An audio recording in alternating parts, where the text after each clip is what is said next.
ایک مرتبہ ہمارے نبی صلی اللہ علیہ وسلم بستر پر لیٹے ہوئے تھے اور آپ کی طبیعت بہت زیادہ خراب تھی۔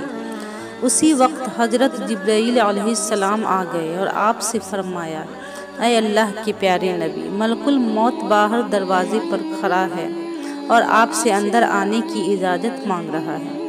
آپ صلی اللہ علیہ وسلم نے کہا، آنے دو۔ ملک الموت نے کہا، اے اللہ کے نبی، پہلی دفعہ ایسا ہوا ہے کہ اللہ نے مجھ سے کہا ہے کہ اگر میرا محبوب آنا چاہے تو لے آنا، اگر رہنا چاہے تو چھوڑ آنا۔ آپ نے حضرت جبرائیل علیہ السلام کی طرف دیکھا۔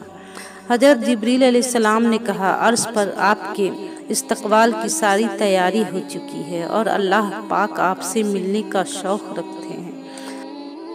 ہمارے نبی صلی اللہ علیہ وسلم نے حضرت جبرائیل علیہ السلام سے کہا، پہلے اللہ سے وعدہ لے کر آؤ کہ کہیں میرے بعد میری امت کو تنہا تو نہیں چھوڑ دیں گے۔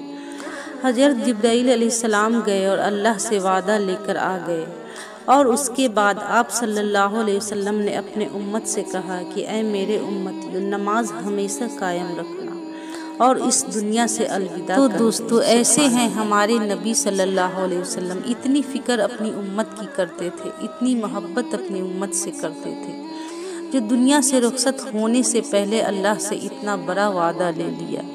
اور آج ہم کیا کر رہے ہیں؟ ہمارے نبی نے بھی اپنے امتیوں سے ایک وعدہ لیا تھا نماز قائم کرنے کا، تو کیا ہم نماز پڑھتے ہیں؟ آج سے ہی آؤ، توبہ کریں اور نماز قائم کریں۔